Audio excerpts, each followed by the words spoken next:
Hi, welcome to the 9th video. The title of this video is Assemble and Deliver. And that really is what we're going to do. In this video, you're going to check your talk. You're going to put it together, and then you're going to get ready to practice it before you get feedback, which is in the next video. Okay, so to start off with, what I'd like you to do is there's a square here, or rectangle, that says answer to the question. I'd like you to look at your question that you have, and I'd like you to go ahead and answer it. And it probably only take like 3, 4, 5 words, because it'll be yes I can, or this, or option A. Then what I'd like you to do is do the same thing for this box here. I'd like you to write, and this might take a whole sentence or a phrase, I'd like you to write the conclusion you want your audience to come to after they have heard your entire talk. Now's the time to check. Will your audience get the answer to the question from watching your final results, from seeing them? If not, take some notes, because you might need to adjust. And second question, will your audience, the conclusion is really supposed to be your one main thing. Will your audience get your one main thing as their conclusion?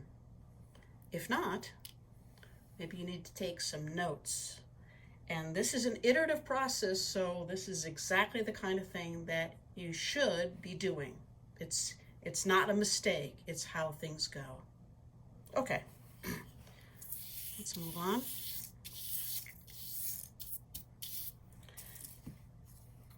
Now I'm going to tell you the order that things go in for your talk.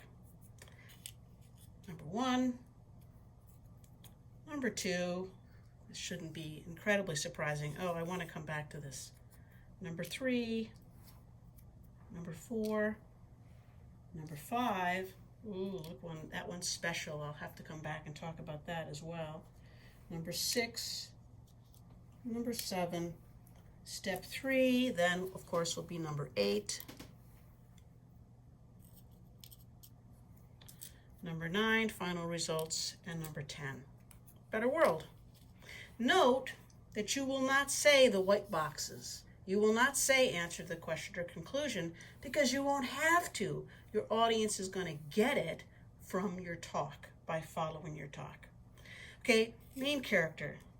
Normally what we do is we introduce our main characters like right at the beginning, right? You say, hello, my name is so-and-so, I work in this lab. Okay, time to start my talk. This is not the way to do it to get the biggest impact for your entry. Current world usually doesn't involve you. It's looking at the world at large. Now is the time for you to enter, generally. And so after the current world, you'll say, hi, I'm so-and-so, I work in this lab, or I work in this discipline, and this is the problem that I have chosen to find. Or maybe you didn't define the problem. Maybe somebody else did, and where you come in is right here in the response to the problem. Decide where you come in your story, and then put yourself there. It'll work a lot better for you than sticking yourself at the very beginning. Now, the question. Say the question out loud. I know that sounds weird, and I know you'll think, oh, they'll get the question. No, they won't. I can't tell you the number of talks I've heard that I heard someone do it without saying the question out loud and then saying the question out loud, and the second time was immeasurably better than the first one. Okay, now let's get on to the practicing and getting ready to deliver. When you do that, you will use your icons as your notes. I bet you're thinking, really? Why? Because your icons are going to give you a lot of flexibility. If you, as you're going through, think, things seem out of order, well, then you can rearrange it. If you're going through and you kind of get stuck on a part and you think, is this really needed? You can get rid of it just by throwing out those icons or putting them to the side. Or you can say, I need something new, and you can just make an icon and stick it in there. Icons are really the way to go. Here's the way not to go. Do not write an entire script. Do not type in a script or even write it out. This will lock you down and not be useful to you because this is an iterative process. You don't want to be locked down. Okay, next thing. Excuse me.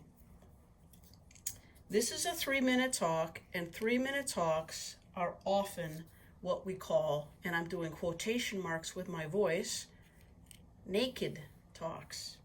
Now, naked talks has nothing to do with what you're wearing when you give the talk or what you imagine your audience to be wearing when you give the talk. It has to do with the fact that it's just you up there talking. No slides. Don't say, well, I just like to put in a couple slides, because now you'll start introducing the old way of doing things and a lot of technical material. If you really need something with slides, then take a look at our website, because we have a whole workshop and a course on creating 10-minute talks with slides. If you try to use your slides, you will be sabotaging your effort. Take a look at that sabotage icon. Usually, as you've noticed, I make my own icons, but I just couldn't resist. That's from the Noun Project. All right, here's something that might help you as you practice. Think of all the different parts, all the different elements as rooms. And here's your audience, and you are giving your audience a tour. So current world, they're going to stand at the doorway and look in at the things that you've put in there to show them the current world and the problem in the current world. And then whenever you get introduced, now you're going to be taking them and they're going to be following. Remember, this is a journey of mutual discovery. And then you're going to go up to response. And in the response, you'll probably need to go in the room and show them what you're doing in the room. But then you'll come back out. You'll give your question out loud so everybody knows the mystery you're trying to solve. And then you're going to go through and they're going to follow. Maybe you'll go in there. Maybe you won't. You see how this is sort of a reenactment. It's like this is happening live in front of them. You're doing it for them. It really helps as you go from room to room to use questions to link the rooms. To say, okay, so that answered that, but the next question I had, or the question you might have, and go ahead and they'll look at all of these rooms, excuse me, until you finally get to the end. Now, what is it that they're supposed to see in these rooms? Well, you've already answered that question. It's the icons that you've made. And you can move them from room to room as you take them around. Okay? When you're practicing, try to keep your talk under 4 minutes. And when you've done that, you'll be ready to do feedback.